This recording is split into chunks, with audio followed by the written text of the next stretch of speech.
ഉള്ളതാണ്. നമ്മളുടെ ഭൗതികമായ സുഖ സൗകര്യങ്ങൾക്ക് നമ്മുടെ കുട്ടി തടസ്സമാകും. ഇനി ഇപ്പോൾ ഒരു പ്രസവം നടന്നാൽ, കുട്ടികൾ ഒന്നിലധികം ഉണ്ടായാൽ, രണ്ടിലധികം ഉണ്ടായാൽ അതിന്റെ ഭൗതിക സുഖത്തെ ബാധിക്കും എന്ന് കരുതിയിട്ട് നിന്റെ കുട്ടിയെ നീ കൊന്നുകളയലാണ് പിന്നീട് ഏറ്റവും വലിയ തിന്മ എന്ന് മഹാനായ നബി കരീം സല്ലല്ലാഹു അലൈഹി വസല്ലം ഇബ്നു മസ്ഊദ് റളിയല്ലാഹു അൻഹു റിപ്പോർട്ട് ചെയ്യുന്ന ആ സംഭവത്തിൽ കൃത്യമായി നമ്മോട് പറയുകയാണ്. നോക്കൂ, വധം, കൊലപാതകത്തെ കുറിച്ച് നമുക്ക് പറയാം. അന്യായമായി ആരെയും വധിക്കാൻ പാടില്ല എന്ന് നമുക്ക് കൃത്യമായി അറിയാം. അതേ സന്ദർഭത്തിൽ നാം മനസ്സിലാക്കണം, സ്വന്തം കുട്ടിയെ വധിക്കുന്നത് പലപ്പോഴും വധമായി ഇബ്ലീസ് നമുക്ക് തോന്നിപ്പിക്കാറില്ല. മഹാനായ നബി കരീം സല്ലല്ലാഹു അലൈഹി വസല്ലം കടന്നു വരുമ്പോ മക്കയിലെ ചില ഗോത്രക്കാർ, മഹാനായ ഉമറുൽ ഖത്താബ് റളിയല്ലാഹു അൻഹു അല്ല, മക്കയിലെ ചില ഗോത്രക്കാർ തങ്ങളുടെ പെൺകുട്ടികളെ ജീവനോടുകൂടി കുടിച്ചുകൂടുന്ന സ്വഭാവം അവിടെ ഉണ്ടായിരുന്നു. എന്നാൽ അത് ഓർക്കുന്ന നാം, ശാസ്ത്രം വികസിച്ചപ്പോ, സാങ്കേതിക വിദ്യകൾ ഉച്ചയിലേക്ക് എത്തിയപ്പോ ഇപ്പോൾ സംഭവിക്കുന്നത് എന്താ? ഗർഭാശയത്തിൽ വെച്ച് കാച്ചിക്കളയുക. ലോകത്തിന് കേരളം നൽകിയ ദഅവാ സംഭാവനയാണ് സാൽവേഷൻ ഇന്റർനാഷണൽ ഇസ്ലാമിക് എക്സിബിഷൻ അല്ലേ? ആ എക്സിബിഷനിൽ എറണാകുളത്ത് വെച്ച് നടന്ന 2ാം സാൽവേഷനിൽ ആയിരക്കണക്കിന് ആളുകൾ ഒരു രംഗം കണ്ട് കരഞ്ഞു എന്ന് പത്രങ്ങൾ എഴുതി. എന്തായിരുന്നു അത്? അബോർഷന് വിധേയമാക്കിക്കൊണ്ടിരിക്കെ ഗർഭാശയത്തിലുള്ള കുട്ടി ഡോക്ടറുടെ കൈക്ക് പിടിക്കുന്ന രംഗം ഇന്നും സാൽവേഷന്റെ ആൽബത്തിൽ നമുക്ക് കാണാം. നോക്കൂ, ആ കുട്ടി ആ മാതാപിതാക്കളുടെ കൈ പിടിച്ച് നടക്കേണ്ട കുട്ടിയായിരുന്നു. ആ മാതാപിതാക്കളോടൊപ്പം ഭക്ഷണം കഴിക്കേണ്ട കുട്ടിയായിരുന്നു. ആ കുട്ടിയെ ഗർഭാശയത്തിൽ വെച്ച് കൊന്നുകളഞ്ഞു, കത്തി കൊണ്ട് കുത്തി കൊന്നുകളഞ്ഞു. മഹാനായ നബി കരീം സല്ലല്ലാഹു അലൈഹി വസല്ലം എടുത്തു പറയുന്നു, ശിർക്കിന് ശേഷം തന്റെ കുട്ടി തന്റെ സുഖത്തെ ബാധിക്കും എന്ന് കരുതിയിട്ട് ആ കുട്ടിയെ കൊന്നുകളയുക എന്നത്.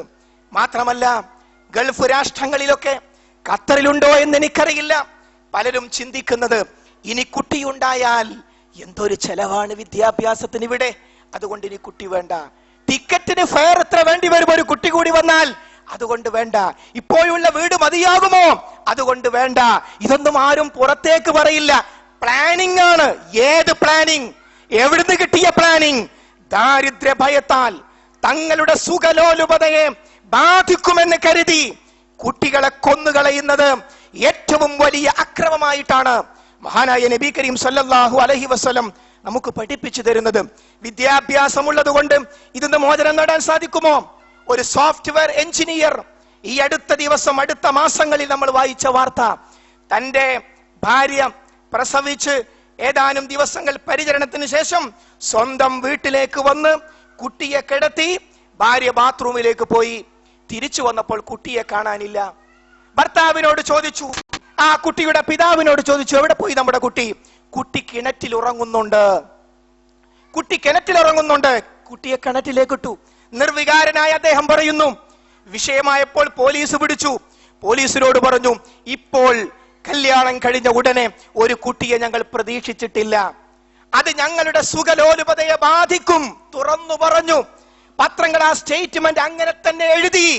വിദ്യാഭ്യാസം കൊണ്ട് ധാർമ്മികത ഉണ്ടാകുമോ? ഉണ്ടാകുമെങ്കിൽ നമുക്ക് ലഭിച്ച വിദ്യാഭ്യാസത്തിന് അടിസ്ഥാനപരമായ എന്തോ ഒരു തകരാറ് സംഭവിച്ചിട്ടില്ലേ? നോക്കൂ, ആരാണിത്? മനുഷ്യൻ. മറ്റ് മൃഗങ്ങൾ ഈ പണി ചെയ്യുമോ? സ്വന്തം കുട്ടിയെ ഈ തരത്തിൽ കൊന്നുകളയുമോ? നമ്മൾ ചിന്തിച്ചു നോക്കുക. അതുകൊണ്ട് ഗൗരവപൂർവ്വം നാം മനസ്സിലാക്കേണ്ട കാര്യമാണ്. അതിനുശേഷം മഹാനായ നബി കരീം സല്ലല്ലാഹു അലൈഹി വസല്ലമയോട് ചോദിച്ചു, പിന്നീട് ഏതാണ്? അവിടുന്ന് പറഞ്ഞു, അയൽവാസിയെ വ്യഭിചരിക്കുക. വ്യഭിചാരം തെറ്റാണ്, നമുക്കറിയാം, ഫാഹിഷത്താണ്, നീചവൃത്തിയാണ്. പക്ഷേ തന്റെ അയൽവാസി എന്ന് പറയുമ്പോൾ ആണാകട്ടെ പെണ്ണാകട്ടെ എത്രയും അടുത്ത് പെരുമാറുകയും, ഇവിടെ ഒരു നല്ല ഭക്ഷണം ഉണ്ടാക്കിയാൽ അവിടെ കൊടുക്കുകയും അവിടുന്ന് ഇങ്ങോട്ട് കൊടുക്കുകയും മറ്റൊരു സ്ഥലത്തേക്ക് പോകുമ്പോൾ താക്കോലേൽപ്പിക്കുകയും ചെയ്യുന്ന വീടാണ് അയൽവാസി. ആ അയൽവാസിയെ ആയ ആളുടെ ഭാര്യയുമായി അവിഹിത ബന്ധത്തിൽ ഏർപ്പെടാൻ ഒരാൾ തീരുമാനിച്ചാൽ സാഹചര്യങ്ങൾ കൂടുതലാണ്.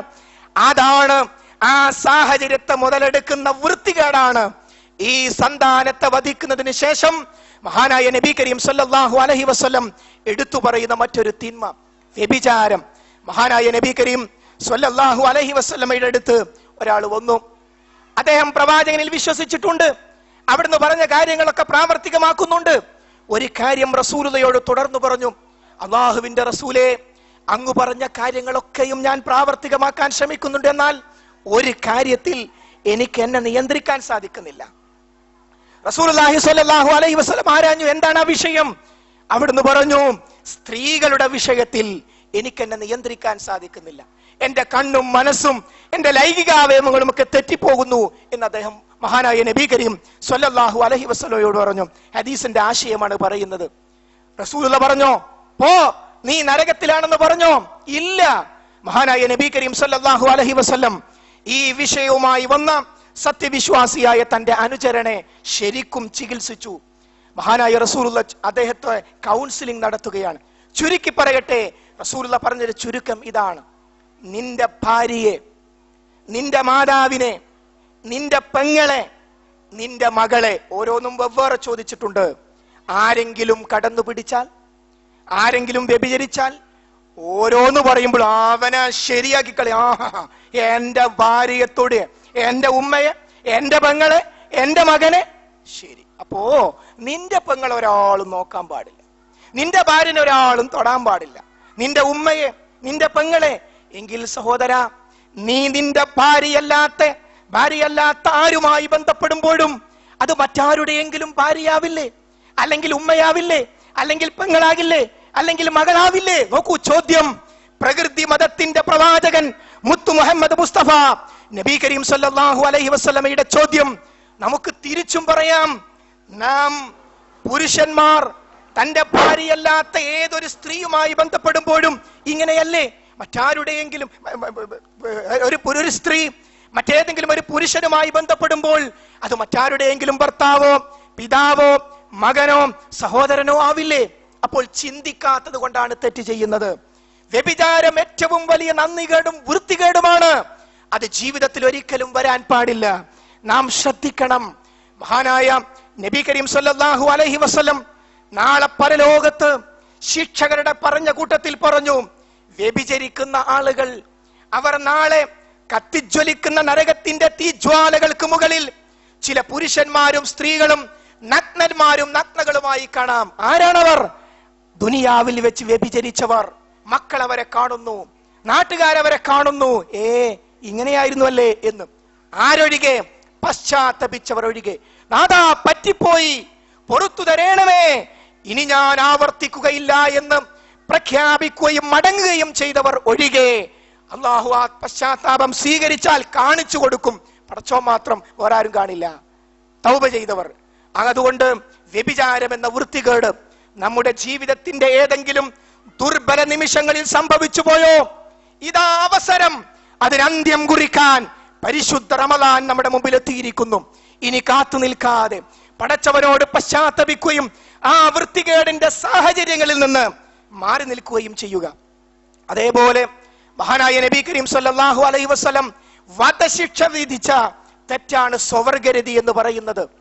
മഹാനായ ലൂത്ത് നബി അലൈഹിസ്സലാമിന്റെ സമൂഹം, അവിടുന്ന് ആ സമൂഹത്തിലേക്ക് ലാ ഇലാഹ ഇല്ലല്ലാഹ് എന്ന കലിമത്ത് തൗഹീദിന്റെ പ്രചാരണത്തിന് ചെന്നപ്പോ ശിർക്കിനോടൊപ്പം ആ സമൂഹത്തിൽ വ്യാപകമായി പടർന്നു പിടിച്ച ഒരു തിന്മയായിരുന്നു പുരുഷനും സ്ത്രീയും തമ്മിലുള്ള വൃത്തികെട്ട ലൈംഗിക ബന്ധം.